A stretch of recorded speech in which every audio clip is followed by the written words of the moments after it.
Supreme court తాజాగా ఇచ్చిన తీర్పు వల్ల రాజకీయ పార్టీలు కాస్త గందరగోళంలో పడే అవకాశం ఉంది.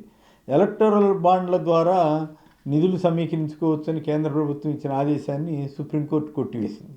సో దీంతో ఇప్పుడు ఏమవుతుంది, రాజకీయ పార్టీలకి రహస్యంగా విరాళాలు ఇచ్చే పరిస్థితి ఉండదు. పోనీ డైరెక్ట్గా తీసుకోవడానికి రాజకీయ పార్టీలు భయపడతాయి.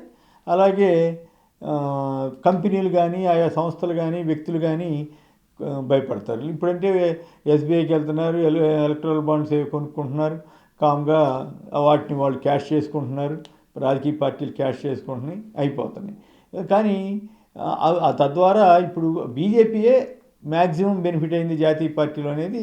5,000 కోట్లకు పైగా బీజేపీకి వస్తే ఇతర జాతీయ పార్టీలకి 1,700 కోట్ల చిల్లరంతో వచ్చిందండి. సహజంగానే వీళ్ళే ఈ విధానం తీసుకొచ్చారు కాబట్టి బీజేపీకి అధికారం ఉంది కాబట్టి అడ్వాంటేజ్ ఉంటుంది. కాకపోతే నాకు అర్థం కాని విషయం ఏంటంటే దీనికి ప్రత్యామ్నాయం ఏమిటి అనేది సుప్రీంకోర్టు సూచించినట్లుగా నాకు కనిపించలేదు. ఒకవేళ ఉండుంటే ఆ ప్రత్యామ్నాయం గురించి మనం మాట్లాడుకోవచ్చు. కానీ ఇప్పుడు సుప్రీంకోర్టు ఇచ్చిన దానివల్ల ఓకే, అధికారంలో ఉన్న వాళ్ళకి కొంత అడ్వాంటేజ్ వచ్చి ఉండొచ్చు. కానీ బట్ కాంగ్రెస్ వీళ్ళు కూడా వాళ్ళేం పెద్ద వ్యతిరేకించాల. మీరు గమనిస్తే అపోజిషన్లో ఉన్న కాంగ్రెస్ కానీ వాళ్ళేమి మరీ తీవ్రంగా ఏం వ్యతిరేకించాల.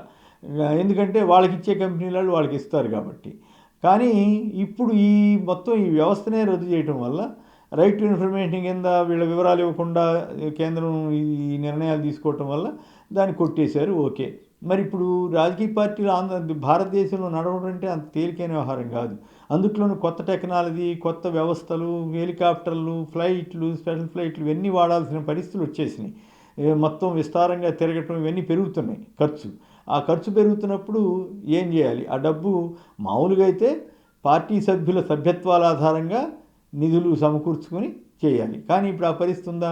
ఉదాహరణకి తెలుగుదేశం పార్టీ వారు ఏకంగా ఆయన నారాయణ విద్యా సంస్థల అధినేత నారాయణ ద్వారా వడ్డీకి ₹2 వడ్డీకి, ₹5 వడ్డీకి కూడా నల్లధనాన్ని వసూలు చేస్తున్నారు. తర్వాత ఇస్తారో సస్తారో అది వేరే విషయం. అదంతా నల్లధనాన్ని పోగు చేసుకొచ్చి ఖర్చు పెడుతున్నారట. ఖర్చు పెట్టడానికి రహస్యంగా పెట్టారని చెప్పేసి ఒక వార్త మనం పేపర్లో చూసాం.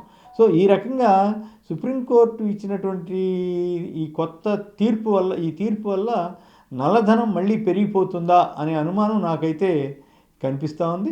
కానీ దీనికి ఆల్టర్నేటివ్ ఏదో ఒకటి వెతికి నల్లధనం ప్రస్తావన కానీ ప్రమేయం కానీ లేకుండా అటు న్యాయ నిపుణులు, ఇటు ప్రభుత్వ వర్గాలు, రాజకీయ పార్టీలు అందరూ కలిసి ఒక అభిప్రాయానికి వస్తే మంచిదనిపిస్తుంది. లేకపోతే మళ్ళీ నల్లధనం ఇంకా పెరిగిపోయే ప్రమాదం ఉంది. సుప్రీంకోర్టు నల్లధనాన్ని లేకుండా చేయాలని భావించి తీర్పిచ్చిందేమో కానీ బట్ ఆ తీర్పు అంతిమ పరిణామం మాత్రం మళ్ళీ నల్లధనం వైపుకి పయనించే అవకాశం ఉంది. ఆ విషయంలో గౌరవ సుప్రీంకోర్టు వారు జాగ్రత్త తీసుకుంటే మంచిది.